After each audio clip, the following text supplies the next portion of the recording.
ఆయనలో జీవము. ఎవరు ఆయన అంటే వాక్యమయ్యున్న ఆయన. ఎవరు ఆయన అంటే ఆయన లేకుండా సృష్టిలో ఉన్న వాటిల్లో ఏది కూడా ఆయన లేకుండా కలగలేదు. ఆయన వాక్యమయ్యున్న దేవుడు. ఆయన పేరే వాక్యం. ఆ వాక్యమే శరీరాన్ని ధరించుకుని మన మధ్య తిరిగింది. శరీరము పునరుద్ధరణమైంది, కానీ వాక్యాన్ని మన మధ్య వదిలిపెట్టాడు. ఆ వాక్యములో జీవం ఉన్నది. ఆ జీవమే మనుషులకు వెలుగు. హల్లెలూయా. వాక్యము ఎవరి హృదయంలోనికి వెళుతుందో వారి హృదయంలోనికి జీవం వస్తుంది. వినండి జాగ్రత్తగా. ఎవరి హృదయంలోనికి వాక్యం వెళ్ళదో ఆ హృదయంలో చీకటి నింపబడి ఉంటుంది.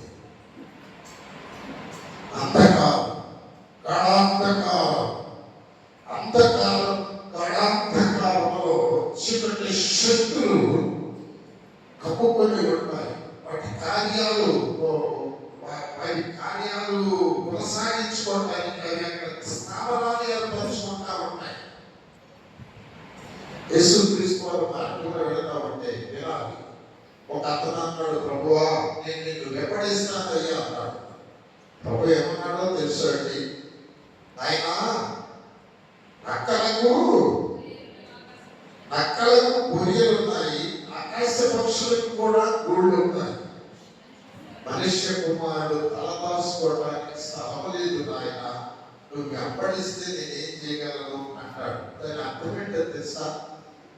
ఆయన హృదయంలో నక్కలు అంటే చీకటి శక్తులు, బలమైన శక్తులు, తరతరాల నుంచి ముత్తాతల దగ్గర నుంచి ఆరాధన చేసి కొనుగోలు కొలిసి కిరణాలు చేసి ధూపం వేసి దైవత్వం వల్ల లేని వాటికి అభిషేకించి వాటిని దైవములుగా వారు వాటిని ప్రతిష్ఠించుకున్నటువంటి చీకటి శక్తులు వారి హృదయాలలో పొరియలు చేసుకుని ఉన్నాయి.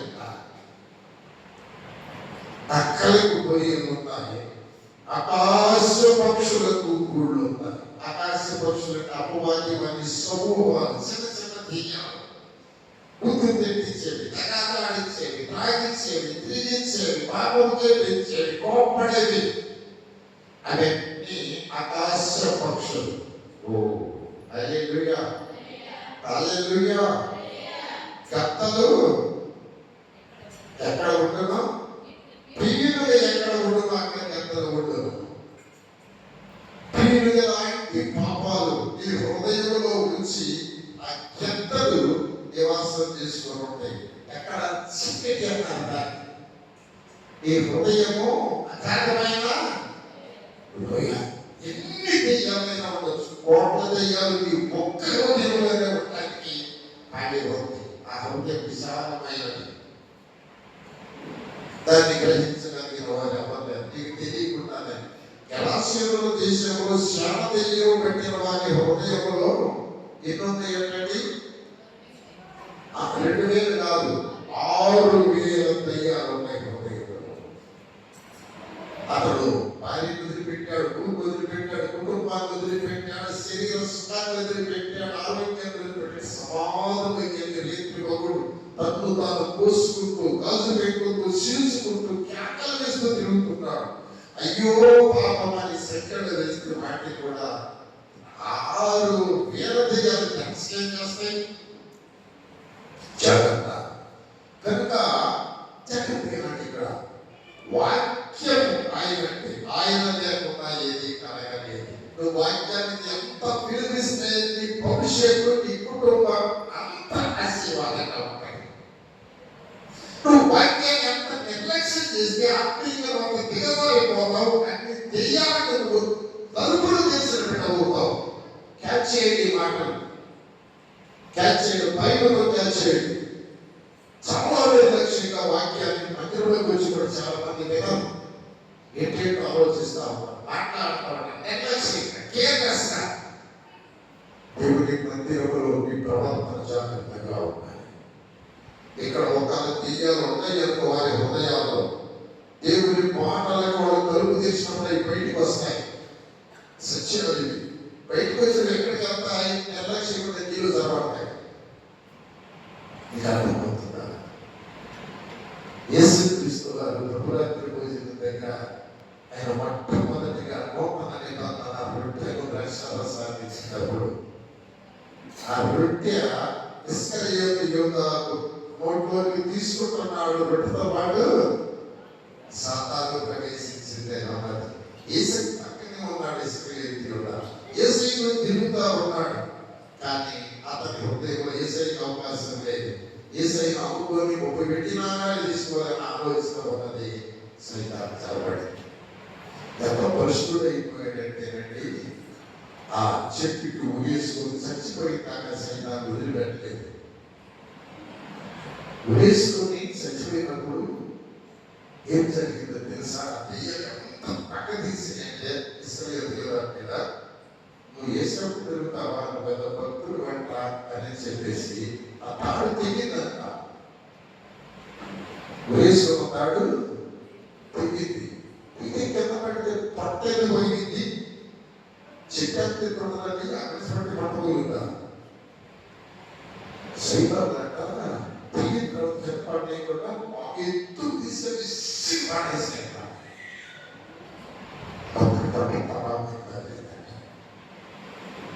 ప్రార్థనకు వచ్చిన తర్వాత పాపం చేశామో మన స్థితి అలాగే ఉంటుంది. మీకు అర్థమవుతుంది అనుకుంటాను. అమాయకంగా బ్రతకొద్దు, లెక్క లేకుండా బ్రతకొద్దు, పిచ్చి బ్రతుకు బ్రతకొద్దు, పిచ్చి విశ్వాసం జీవించవద్దు. సత్యాన్ని తెలుసుకునే బ్రతకండి, నిజాన్ని తెలుసుకునే బ్రతకండి. మీరు పవర్ఫుల్ విశ్వాసాలుగా ఉంటారు. మీ మాట, మీ ప్రవర్తన, మీ ప్రార్థన శక్తివంతంగా ఉంటుంది. కనుక విశ్వాసి జ్ఞానం కలిగినటువంటి వాడు, విశ్వాసి వెలిగింపబడిన వాడు. ఎందుకంటే వాక్యంలో జీవం ఉన్నది. ఆ జీవము మనుషులకు వెలుగు. వెలుగు కనుక చెడు కూర్చుని మనం మాట్లాడుకుందాం. ఎవరి లూసిఫర్ వాడి సమూహం వాయుమండలంలో చీకటి స్థలంలో అవన్నీ తిరుగుతూ ఉంటాయి. వాయుమండలం అంటే గాలి ఎంత వరకు ఉందా వరకు వాయుమండలం. చీకటి స్థలాలు, చీకటి స్థలాలు. దేవుడికి ఏది స్థలాలు? చీకటి స్థలాలే. అవిశ్వాసంగా ఉండే స్థలాలు చీకటి స్థలాలే. దేవుడిని నమ్మని గృహాలు చీకటి గృహాలే. ఏమైనా చేయగలవని. కనుక ఇక్కడ ఆయనలో జీవం ఉండేమో అంటే వాక్యం. ఆయన ఇక్కడ వాక్యం. ఆది యందు వాక్యం ఉండేమో, వాక్యము దేవుని యొక్క ఉండేమో, వాక్యమే వాక్యములో జీవం ఉండేమో. జీవమున్నటువంటి వాక్యాన్ని, జీవమున్నటువంటి వాక్యాన్ని నువ్వు ఇచ్చే విలువ ఎంత, నువ్వు ఎంత భయపడుతున్నావు, నువ్వు ఎంత శ్రద్ధ తీసుకుంటున్నావు. అరే ఒక హాస్పిటల్లో చేస్తే ఒక పెట్టి హాస్పిటల్, ఒక కంటి హాస్పిటల్, ఒక గుండె హాస్పిటల్ వరుసనే కూర్చుంటా. డాక్టర్ గారు వస్తున్నారు అంటే అక్కడ మాట్లాడేవారు కథలు కూడా కూర్చోవాలి. 5-6 గంటలు ఆడాయి. ఏంటి ఇక్కడ? అది ఏముంది ఇక్కడ? ఎవరున్నారు ఇక్కడ? ఈ బ్రతుకులు బాగు చేసే వాక్యం ఉన్నది. ఈ బ్రతుకును చీకటితో నింపేటువంటి నీ బిడ్డలను బంధించేటువంటి అపవాది శక్తులను కట్లు తెప్పి పారదోలేటువంటి పవర్ ఉన్నది ఇక్కడ. వినుచున్న సోదరుడా, ఈ మాటలు ఖచ్చితంగా నువ్వు స్వీకరించాలి. అదే పసి బిడ్డలు ఉంటారు, ఆ బిడ్డలకి తెలియదు పాపం. వాళ్ళు ఏదో మాట్లాడుకుంటారు, తెలియదు. పసి బిడ్డలు వాళ్ళు వదిలేస్తారు. దేవుడు ఎంత నుంచి ప్రార్థనకు వస్తున్నారు, ఎంత దేవుని నీ దృష్టిలో ఎంత విలువించావు దేవుని వాక్యానికి. దేవుడు ఏం చేయాలనుకుంటున్నావు నీ బ్రతుకులో, అది నువ్వు గ్రహించాలి. అది గ్రహించినంత కాలము దెయ్యాలని జీవితాన్ని ఆడుకుంటానే ఉంటాయి. ఓకే, ఇక్కడ తర్వాత ఆ వెలుగు చీకటిలో చదవమ్మా. ఎప్పుడైతే మాట 5వ వచనం, ఆ వెలుగు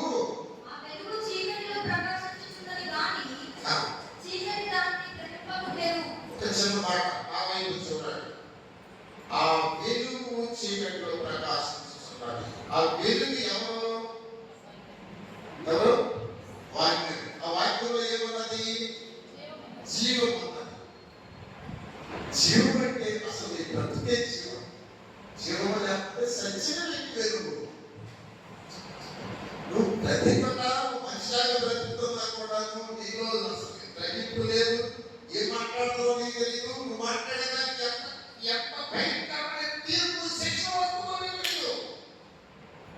చిన్న మాట ద్రోహులారా అన్నాడంతే మోషే. ఎవరండి? పెద్ద పాపమా? పెద్ద పాపం అది. ద్రోహులారా మీకోసం ఈ పెడలో నుంచి నీళ్ళు కావాలన్నాయా? అయిపోయింది. మోషే నువ్వు నా యొక్క పవిత్రతను సన్మానించలేదు, నా పరిశుద్ధతను సన్మానించలేదు కనుక నీకు యోగ్యత లేదు. ఓ అభిష్టాపురం మీదకి వెళ్ళి సరిపో. దాదాపు అక్కడ వీళ్ళేదన్నాడండి మోషే. భయపడుతున్నారు, మాట మాట్లాడుతున్నారు. ఏం మాట్లాడుతున్నారు మీరు అసలు? నీకు జ్ఞానం ఉందా? ఎలా నుంచి భక్తులుగా ఉంటుందా?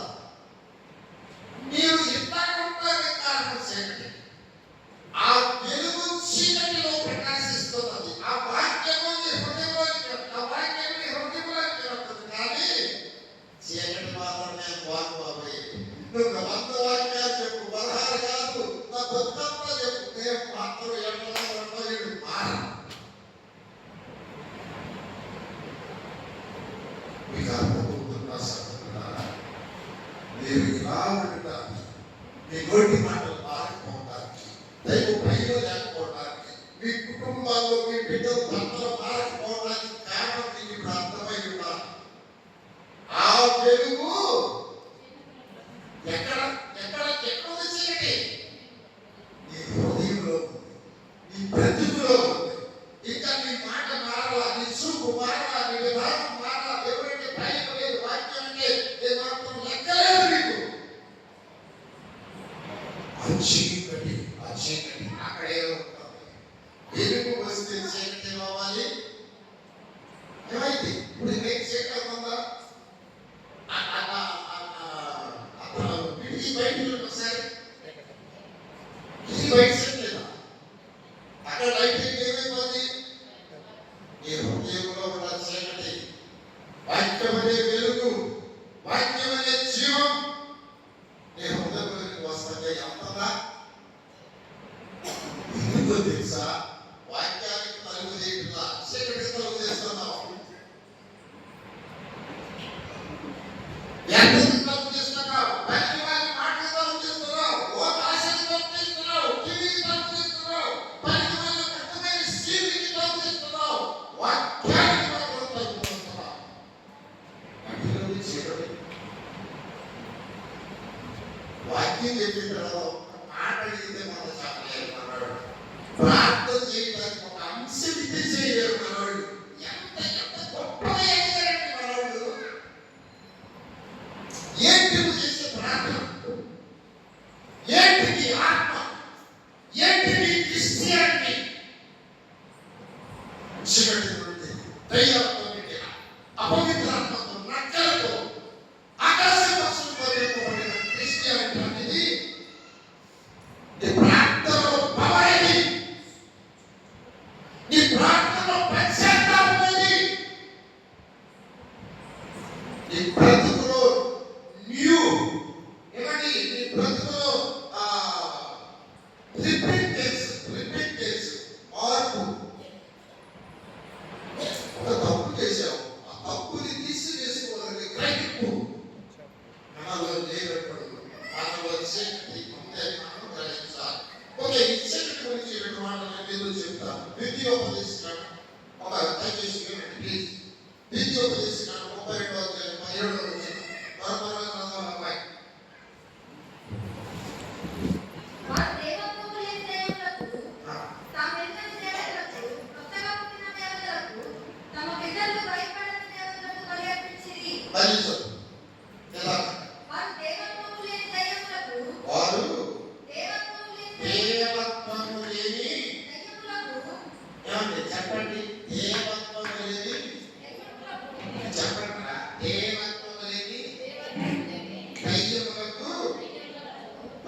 కరెక్ట్ ఒక ఆయన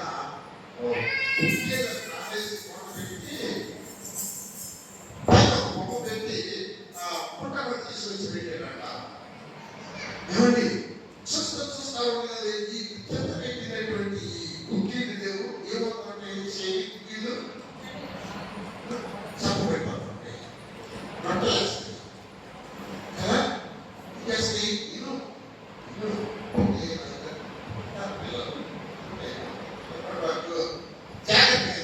ఆ కుక్కీలు ఏమైంది నాగేశ్వరి ఏమవుతుంది ఉంది తెల్లారి పట్టినలా తలకాయ పెట్టి తీసుకురా ఆయన పెట్టిన బొమ్మ ఏమైందా ఇప్పుడు ముక్కు కూడా వచ్చేసి అమ్మో రెండు రోజులకి పైకి వచ్చి 3 రోజులకి పైకి వచ్చి అమ్మ దేవ ఓ అందరి బాబు ఇంకా చూడండి బాబు డ్యాన్స్ కొట్టలు కొత్తగా పుట్టిన వాళ్ళు బరిలో తీసుకున్నా ఒళ్ళు చెబుతుంది జ్ఞాపకం చెబుతుంది అప్పు ఏమిటి అక్కడ మొత్తం చెయ్యాలి బహిరంగంగా చెప్తున్నా ఏం బాగలేదు.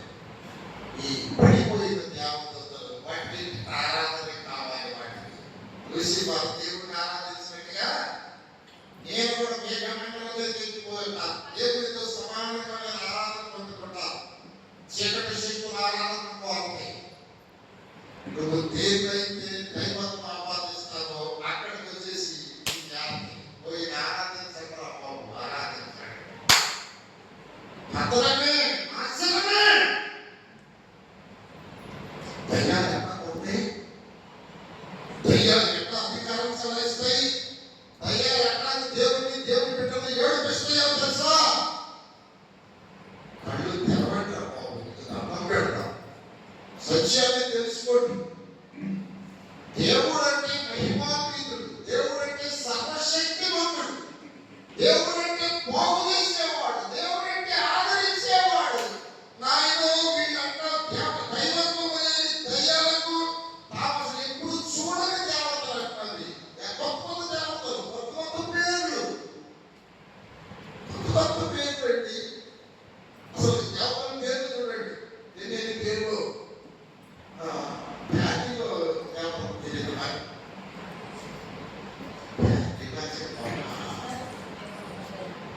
ఊరికి ఒక దేవత, ఊరికి ఒక దేవత, ఒలిమేకి ఒక దేవత, దుర్హానికి ఒక దేవత, రుబ్బురాయికి ఒక దేవత. దైవత్వం లేని వాటికి దేవతలు చేసి పొరుగిచ్చారంట మన వాళ్ళు.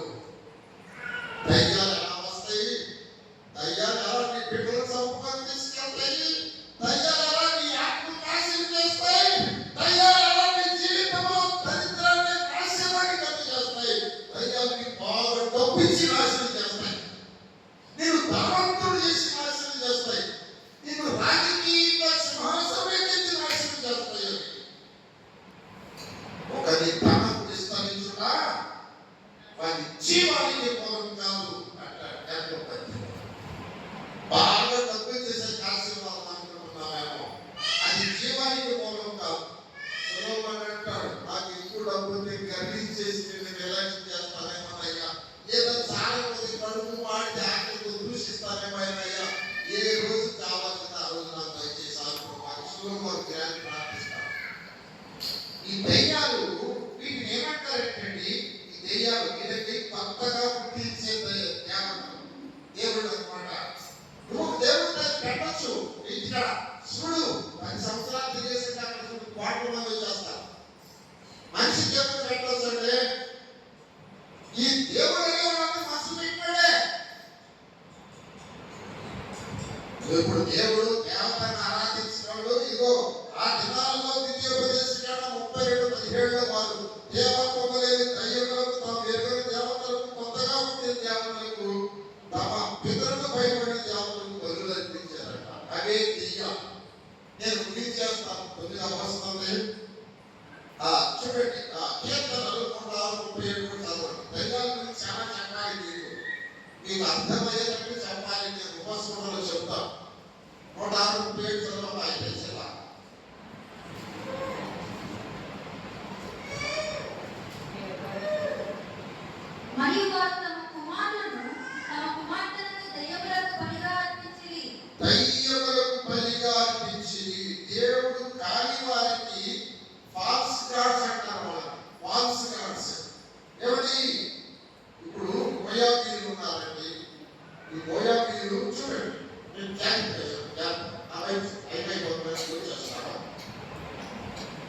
మోయాబీయులు. మరి ఐగుప్తు దేశంలో ఇశ్రాయేలీయులు బానిసలుగా ఉన్నారు కదండి. అక్కడ ఐగుప్తు దేశంలోనండి ఎద్దును పూజించేవాడు. ఏం పూజించేవాడు? ఆవుని, ఎద్దుని, దూడల్ని, గొర్రెల్ని పూజించేవాడు. ఒక దేవత ఏం చేసేవాడు? ఎద్దు తలకాయ పెట్టేవాడు. ఆ వైపు చూడండి, ఆ వైపు చూడండి, మీరు చూడండి. ఒక దేవత తలకాయ పెట్టారు, ఎద్దు తలకాయ పెట్టేవాడు. ఒక దేవత గొర్రె తలకాయ పెట్టేవాడు.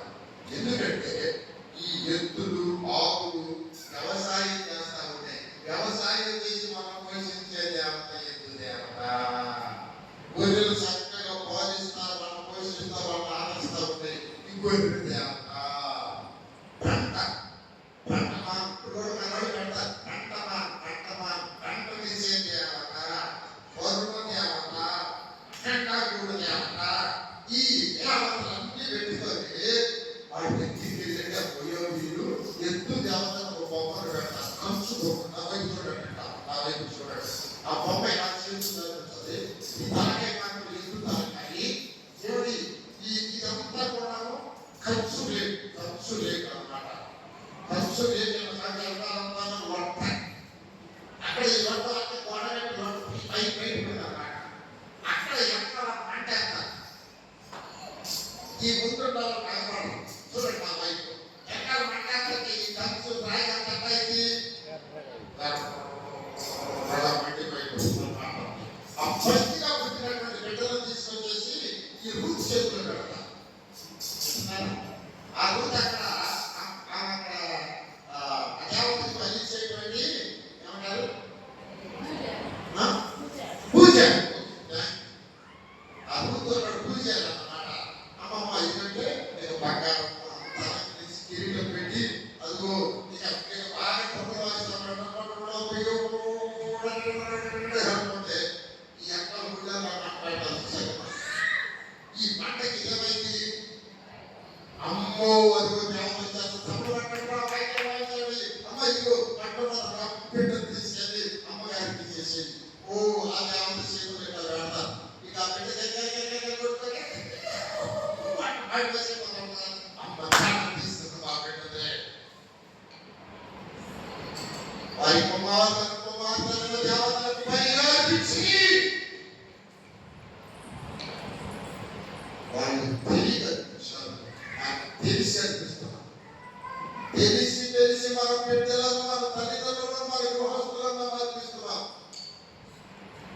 టైం లేదు, వీళ్ళకి చాలా చెప్పాలి నేను మీకు. ఏమండి, మనమే తయారు చేస్తాం.